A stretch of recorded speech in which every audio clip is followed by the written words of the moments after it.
Hello dear student, welcome to my YouTube channel Subhash study centre. मेरे प्यारे विद्यार्थियों, मेरा नाम है सुभाष और मैं आप सभी क्लास 10th के जितने भी विद्यार्थी 2023 बोर्ड एग्जाम देने वाले हैं, आप सभी के लिए लेकर के आ चुका हूं आज के इस वीडियो में 20 महत्वपूर्ण बहुविकल्पी प्रश्न। जी हां, 20 महत्वपूर्ण बहुविकल्पी प्रश्न। इन प्रश्नों के अतिरिक्त भी मैं आपको इनसे बनने वाले अन्य महत्वपूर्ण प्रश्नों को भी बताऊंगा, तो आप इस वीडियो को कंप्लीट देखिएगा और आप कमेंट करके जरूर बताइएगा कि आपका स्कोर कितना रहा। जी हां, आप सभी प्रश्नों का आंसर कमेंट करके मुझसे पहले आंसर बताने का प्रयास कीजिएगा। तो यहां पर वेरी इंपॉर्टेंट प्रश्नों को ही मैंने सम्मिलित किया है इस वीडियो में। पहला प्रश्न कह रहा है, मेरी तिब्बत यात्रा कृति है। किसकी कृति है? रचनाकार कौन है? मेरी तिब्बत यात्रा रचना के। तो यहां पर प्रश्न का पहला विकल्प जयशंकर प्रसाद, दूसरा है अज्ञेय, तीसरा है राहुल सांकृत्यायन, चौथा है जैनेन्द्र कुमार। तो मेरी तिब्बत यात्रा कृति है, किसकी रचना है? यह राहुल सांकृत्यायन जी की रचना है। यहां पर तीसरा वाला विकल्प सही हो जाएगा। और मेरी तिब्बत यात्रा की रचना विधा क्या है, यानी किस विधा पर आधारित रचना है? तो यह यात्रा वृत्तांत विधा पर आधारित रचना है, यानी यात्रा वृत्त विधा पर आधारित रचना है। अगला वेरी इंपॉर्टेंट प्रश्न है, क्या लिखूं किस विधा की रचना है? क्या लिखूं किस विधा पर आधारित रचना है? पहला विकल्प है नाटक, दूसरा है उपन्यास, तीसरा है कहानी और चौथा है मेरे प्यारे विद्यार्थियों निबंध। तो क्या लिखूं किस विधा पर आधारित रचना है? यह निबंध विधा पर आधारित रचना है। और क्या लिखूं के लेखक कौन हैं? पद्मलाल पुन्नालाल बख्शी जी हैं। आप सभी ध्यान दीजिएगा, क्या लिखूं के रचनाकार कौन हैं? पद्मलाल पुन्नालाल बख्शी जी। अगला प्रश्न कह रहा है यहां पर कि गुनाहों के देवता उपन्यास के लेखक कौन हैं? यहां पर आप ध्यान दीजिएगा, पहला विकल्प है जयशंकर प्रसाद, दूसरा है धर्मवीर भारती, तीसरा है अज्ञेय जी और चौथा है इलाचंद्र जोशी जी। तो गुनाहों के देवता किस विधा की रचना है? यदि प्रश्न आ जाए तो गुनाहों के देवता उपन्यास विधा पर आधारित रचना है। इसीलिए मैं आप सभी से कहता हूं कि वीडियो आप सभी के लिए मोस्ट इंपॉर्टेंट है, क्योंकि मैं आप सभी को इन महत्वपूर्ण प्रश्नों से अतिरिक्त जो अन्य प्रश्न बनने वाले हैं आपकी बोर्ड परीक्षा 2023 में, उन सभी को भी इस वीडियो में सम्मिलित किया है। आप वीडियो को जरूर शेयर कर दें और सभी प्रश्नों को जरूर लिखते जाएं। तो यहां पर गुनाहों के देवता किस विधा पर आधारित रचना है? तो यह उपन्यास विधा पर आधारित रचना है। और गुनाहों के देवता रचना के लेखक कौन है? इसका राइट आंसर क्या हो जाएगा मेरे प्यारे विद्यार्थियों? धर्मवीर भारती। यहां पर दूसरा वाला विकल्प क्या है? सही है। अगला प्रश्न है, चिंतामणि निबंध संग्रह है। चिंतामणि निबंध संग्रह है किसका है? पहला विकल्प है महावीर प्रसाद द्विवेदी, दूसरा है जैनेन्द्र कुमार, तीसरा है रामचंद्र शुक्ल और चौथा है यशपाल। तो चिंतामणि किस विधा पर आधारित रचना है? निबंध विधा पर आधारित रचना है। और यह रामचंद्र शुक्ल जी के द्वारा संकलित यानी लिखित रचना है। किसके द्वारा रचित है यह रचना? चिंतामणि के लेखक कौन है? आचार्य रामचंद्र शुक्ल जी हैं। अगला प्रश्न है यहां पर, गबन उपन्यास है। गबन उपन्यास है किसका उपन्यास है? पहला विकल्प है जयशंकर प्रसाद, दूसरा है अज्ञेय जी, तीसरा है प्रेमचंद और चौथा है निराला यानी सूर्यकांत त्रिपाठी निराला जी। तो गबन उपन्यास किसके द्वारा लिखा गया है? इस प्रश्न के विकल्पों में से राइट आंसर हो जाएगा मुंशी प्रेमचंद जी। और यदि प्रश्न आता है कि गबन किस विधा पर आधारित रचना है? तो यह उपन्यास विधा पर आधारित रचना है। अगला प्रश्न है मेरे प्यारे विद्यार्थियों, प्रेमचंद अपने घर में किस विधा की रचना है? पहला है विकल्प आत्मकथा, दूसरा है जीवनी, तीसरा है कहानी और चौथा है यहां पर नाटक। तो प्रेमचंद अपने घर में किस विधा की रचना है? यह है आत्मकथा विधा पर आधारित रचना। अगला प्रश्न कह रहा है रंगभूमि उपन्यास है। रंगभूमि उपन्यास किसका उपन्यास है? पहला है विकल्प जैनेन्द्र कुमार, दूसरा है जयशंकर प्रसाद, तीसरा है धर्मवीर भारती और चौथा है प्रेमचंद।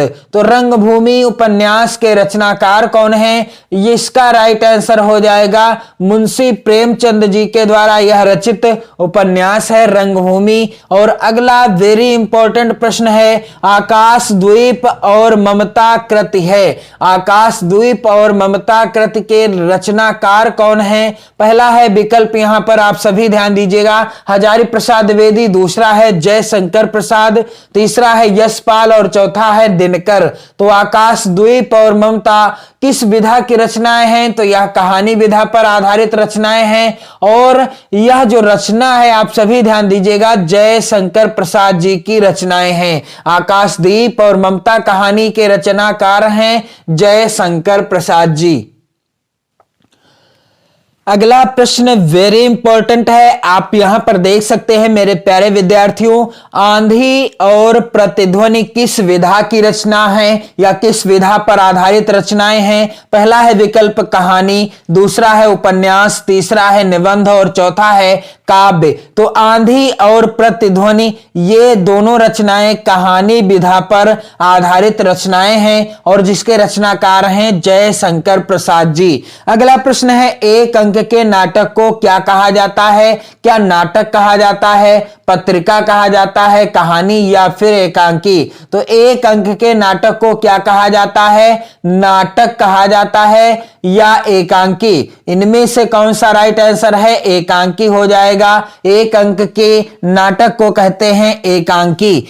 अगला प्रश्न वेरी इंपॉर्टेंट है, रामचंद्रिका के रचयिता हैं। यहां पर आप सभी ध्यान दीजिएगा मेरे प्यारे विद्यार्थियों, पहला विकल्प है तुलसीदास, दूसरा है जयशंकर प्रसाद, तीसरा है मैथिली शरण गुप्त और चौथा है यहां पर केशव दास। तो रामचंद्रिका के रचनाकार कौन है? यहां पर राइट आंसर क्या हो जाएगा? यहां पर राइट आंसर है केशव दास जी के द्वारा रचित रचना है रामचंद्रिका। और रामचरितमानस के रचयिता कौन है? गोस्वामी तुलसीदास जी हैं। अगला प्रश्न है जगन्नाथ दास रत्नाकर द्वारा रचित रचना कौन सी है? पहला है विकल्प विनय पत्रिका, दूसरा है छत्रसाल दशक, तीसरा है वैदेही वनवास और चौथा है उद्धव शतक। तो छत्रसाल दशक जो है यह तो जगन्नाथ दास रत्नाकर के द्वारा रचित रचना नहीं है। राइट आंसर क्या हो जाएगा? उद्धव शतक। उद्धव शतक जो है यह जगन्नाथ दास रत्नाकर के द्वारा रचित रचना है। यहां पर चौथा विकल्प सही हो जाएगा। अगला प्रश्न है गंगा अवतरण की रचना करने वाले कवि कौन हैं? सुमित्रा नंदन पंत, सूर्यकांत त्रिपाठी निराला, महाकवि भूषण या जगन्नाथ दास रत्नाकर जी। तो गंगा अवतरण किसकी रचना है? गंगा अवतरण रचना है जगन्नाथ दास रत्नाकर की। अगला प्रश्न है मेरे प्यारे विद्यार्थियों, श्री कृष्ण गीतावली के रचनाकार हैं। श्री कृष्ण गीतावली के रचनाकार कौन हैं? पहला है विकल्प भूषण, दूसरा है सूरदास, तीसरा है तुलसीदास और चौथा है भारतेंदु हरिश्चंद्र। तो इसका राइट आंसर क्या होगा कि श्री कृष्ण गीतावली के रचनाकार कौन हैं? इसका राइट आंसर है मेरे प्यारे विद्यार्थियों तुलसीदास। कौन है रचनाकार? तुलसीदास जी हैं। और अगला प्रश्न मेरे प्यारे विद्यार्थियों यहां पर है कि आंसू के रचनाकार कौन है? पहला है विकल्प हरिऔध जी, दूसरा है जयशंकर प्रसाद जी, तीसरा है महादेवी वर्मा जी और चौथा है मेरे प्यारे विद्यार्थियों मैथिली शरण गुप्त जी। तो मेरे प्यारे विद्यार्थियों आप सभी बताएं कि आंसू के रचनाकार कौन है? राइट आंसर हो जाएगा जयशंकर प्रसाद जी। और जैसा कि मैंने आप सभी को बताया कि इन सभी प्रश्नों को आप जरूर तैयार कर लेना।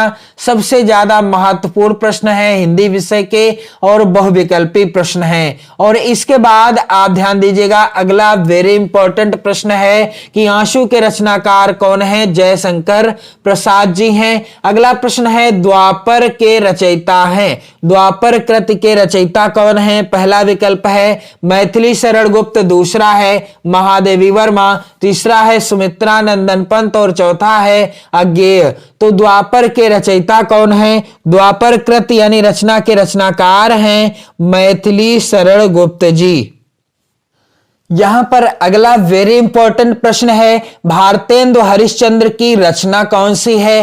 पहला विकल्प है द्वंद्व गीत, दूसरा है जानकी मंगल, तीसरा है प्रेम सरोवर और चौथा है रस विलास। तो राइट आंसर क्या होगा मेरे प्यारे विद्यार्थियों? भारतेंदु हरिश्चंद्र की रचना दिए गए विकल्पों में से कौन सी है? यहां पर राइट आंसर क्या हो जाएगा? प्रेम सरोवर जो है यह रचना भारतेंदु हरिश्चंद्र जी की है। अगला वेरी इंपॉर्टेंट प्रश्न है सुमित्रा नंदन पंत की रचना नहीं है, दिए गए विकल्पों में से कौन सी रचना है जो सुमित्रा नंदन पंत की नहीं है? पहला विकल्प है यहां पर युगांत, दूसरा है लोकायतन, तीसरा है वीणा और चौथा है युगाधार।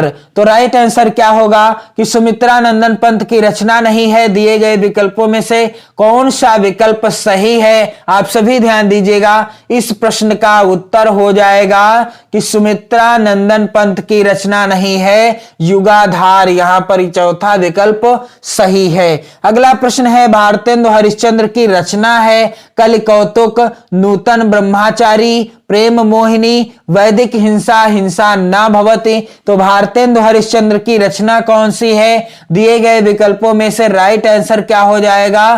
कलि कौतुक जो रचना है यह रचना भारतेंदु हरिश्चंद्र जी के द्वारा लिखी गई है। अगला यहां पर प्रश्न वेरी इंपॉर्टेंट और आज के इस वीडियो का सबसे लास्ट प्रश्न है कौन सा कवि अष्टछाप का नहीं है? तो यहां पर पहला विकल्प दिया गया है परमानंद दास, दूसरा है नंददास, तीसरा है नाभादास और चौथा है चतुर्भुज दास। तो कौन सा कवि अष्टछाप का नहीं है? इसका राइट आंसर क्या हो जाएगा मेरे प्यारे विद्यार्थियों? यहां पर राइट आंसर हो जाएगा परमानंद दास। पहला जो विकल्प है सही है, परमानंद दास अष्टछाप के कवि नहीं हैं। तो मेरे जितने भी प्यारे विद्यार्थी 2023 बोर्ड एग्जाम देने वाले हैं, आप सभी के लिए मैंने हिंदी विषय के टॉप 20 प्रश्नों को कराया। आप सभी के लिए मैं अगले सब्जेक्ट के भी महत्वपूर्ण प्रश्नों से रिलेटेड वीडियो प्रोवाइड कराऊंगा। बस आप सभी मेहनत के साथ तैयारी करते रहें, लगन के साथ तैयारी करते रहें और सबसे बड़ी बात